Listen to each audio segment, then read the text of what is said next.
Alright lads, today I'm going to be showing you how to get started with helicopters and helicopter enduring confrontation. And the first thing you're going to want to do, obviously, to start helicopters is either buy one of the tech tree versions, whichever one you prefer from any nation, or you can buy a premium like me. So obviously here I have the g-lynx, it's a new British premium. Now after you've got a helicopter, I'd suggest going into a test flight and we'll set up our controls. Don't really need to worry about the missile loadout at the minute, just take whatever you like. So once you're in a test flight, I recommend going to controls, helicopter, controls mode, and then we'll set up our controls. So the first control we have here is hover mode. This basically turns your helicopter into a dedicated hover position. It'll straighten you out and stop you still. This is very helpful when using ATGMs or Hellfires. You can set this key to whatever button you find preferable. I have mine set to one of the buttons on my mouse, which I happen to have set to H. So again, just set this to whatever you feel comfortable with. The next and most important control really is your collective pitch. This controls the pitch of the rotor blade, which is responsible for creating a lift. So I have the increase value set to shift and the decrease value set to control. This means I can use my little finger to control the pitch of the blades, whilst keeping my three other fingers free to use the WASD keys. Make sure that you have relative control set to yes. The hovering height, which is something that is only used during the hover mode, is responsible for literally what it sounds like. If you want to go up or down whilst hovering, I use my mouse wheel up to go up, my mouse wheel down to go down. Just intuitive, just a lot simpler to me. Now next is roll axis. The maximum value is, I've got it set to D, that'll roll your helicopter to the right. Minimum value A, that'll roll your aircraft to the left. This is basically the exactly same as other planes in the game. I want my WASD to be similar to how I fly planes. That's something I choose. I find it a lot easier to get used to. Pitch axis, maximum value S, that is going to pull your nose up. W is going to push your nose down. Again, same as the props. Make sure you have the relative control set to no on the WASD keys. The yaw axis, which is same as, well, it's yaw, same as a plane again. Got a maximum value of E, which is going to yaw your plane to the right. Minimum value of Q, which is going to yaw your helicopter to the left. Now your weaponry section. This is mainly down to personal choice, whatever you use. As you can see here, a lot of my weapon locks are set to my mouse. And I don't know your mouse layout. If you have a very simple mouse, this probably isn't for you. But for me, I have obviously the two left and right mouse buttons, and I've got a few fun buttons on the mouse which I use. So again, just set these to whichever you prefer. I do use the space bar to fire my Hellfires and air-to-ground missiles. Next important setting is toggle view.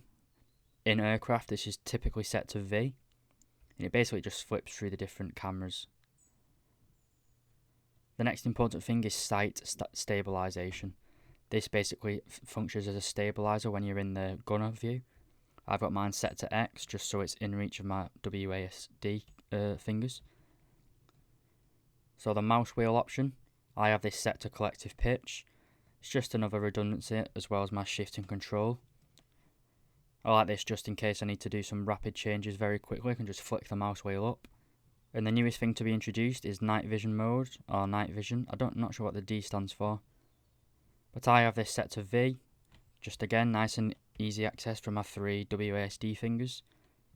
And that's all our controls done. So we're here in our test flight again. You can see in the UI, we've got an RPM, which is currently in red because we're quite low. And we have our collective, which is currently at 0%. Now we've already gone over collective control, which controls the pitch of the actual rotors of the helicopter. Now helicopters work by the blades spinning. The blades actually do not increase or decrease speed in regular flight. They're at a certain the blades are spinning at a certain speed constantly. The only thing that changes is the actual pitch of the blades. This controls the lift. So when you're trying to take off, you want to increase your collective a little bit just to get your RPMs back up. I'm going to show you now what happens if you put on full collective when you've got low RPM. Notice that we aren't taking off. We're increasing it very, very slowly. Now that isn't a very ideal takeoff. We're still in red, we're not producing maximum lift, we're not as effective. But I'm now going to show you how to do an effective takeoff. Firstly, our RPMs are still in the red, so we want to raise that up into the green by increasing the percent. To do this, we're going to increase the collective to about 30 to 40%. You see how our RPMs are massively increasing now and back into the green, which is healthy. Now you want to increase your collective again. I'm going to do this quite slowly. I'm going to pitch the nose forward, and increase it again.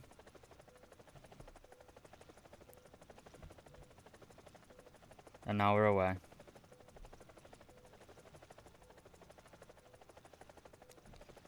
So here can we see we're in a hover. Got a nice altitude and we're going to try and fly forward. We've got a nice 65% collective, which is just keeping us nice and balanced in the air. We're not going up or down, we're just keeping level. So in order to go fast and go in a straight line, you want to pitch your nose down a little bit. You can take quite an aggressive pitch. Increase your collective to 100%. And as you start to gain speed, you want to slowly level out your nose. You don't want to level it out to the horizontal or to the horizon. You want to keep it down a little bit. Now if you're used to flying planes or jets, you're going to be quite shocked at how slow these helicopters actually are in comparison. We're getting up to our max speed in the g-lynx. That's all it really is in order to go straight in a helicopter. You want to keep your nose down a little bit. Helicopter engines maintain their RPM throughout constant flight. It shouldn't really go up or down usually. It's usually the collective that goes up or down, as I've previously mentioned. This is important when doing turns because your rotors will slow down because you're turning. So you need to make sure that you do drop your collective when you're doing a sharp turn, otherwise you will stall your engine, just like this. You can notice that our RPMs are dropping and they're going into the red. We're not producing any lift and we crash. So how do you turn without crashing in a helicopter?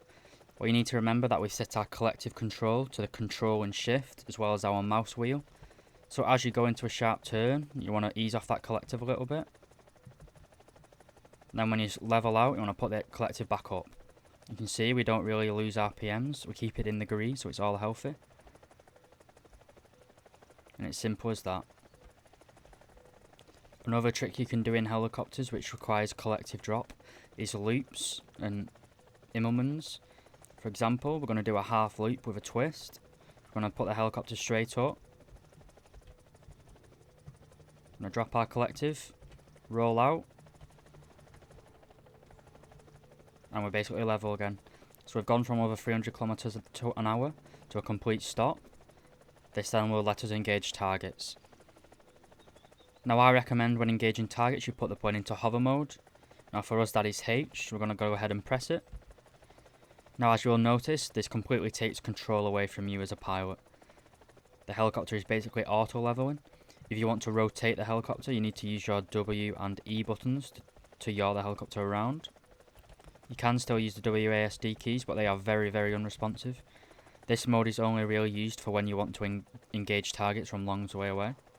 Now, using the weapons. To enter the gunner mode, you want to press your change camera button.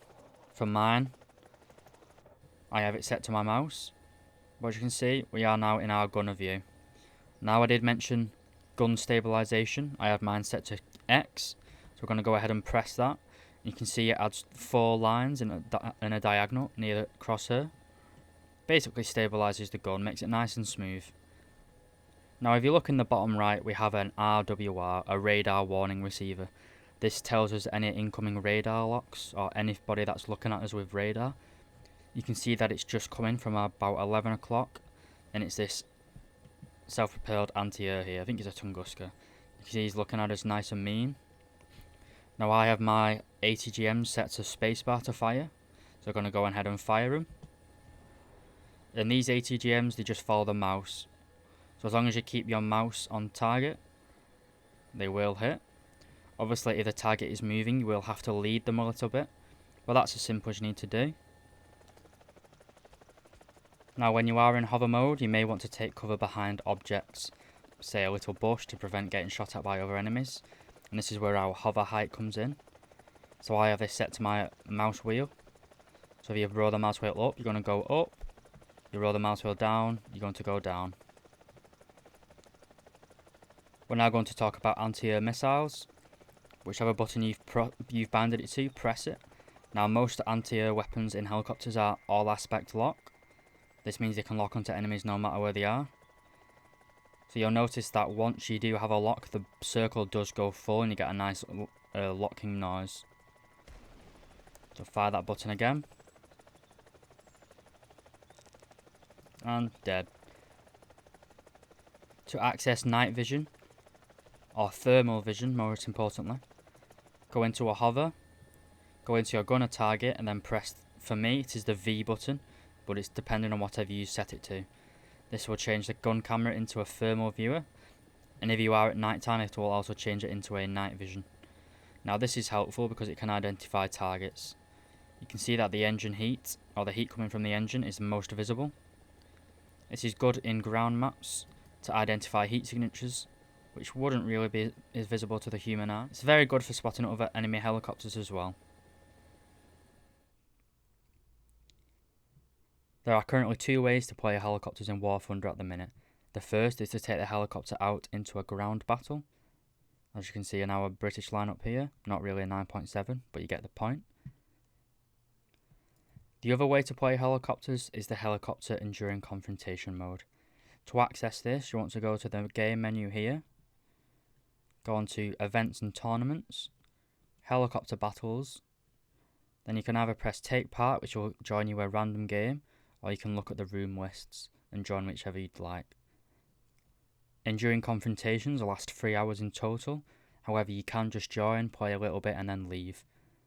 Enduring confrontation is different from regular battles, as you have unlimited respawns, and instead you do have to pay a small silver line price to spawn in a vehicle, but it's only 1,000 silver lines or less. In enduring confrontation, you'll be given different tasks. Sometimes it's to attack, sometimes it's to defend, but there are plenty of ground targets. There's typically lots of players for you to get air-to-air kills with, and even if you aren't a very competent air-to-air pilot in helicopters, you can flank a little bit and then just attack ground targets. So there's a little bit for everyone. It's great fun. I've only been playing it for this weekend with this first g-lynx helicopter. It's the first one I've ever got, and I am enjoying it. It's a little bit glitchy at the minute, just with the new update, but all in all I think it's great. I think it's a nice little chill, relaxing time. I think enduring confrontation probably should be merged with realistic battles. Get rid of realistic in starting enduring confrontation. But I hope you learned something from this video. Remember that if you aren't happy with any of the controls, you can change it to whatever is more preferable to you. It's just my opinion. But I hope you do enjoy flying helicopters. I hope you enjoy it as much as I've been doing. And thank you very much for watching.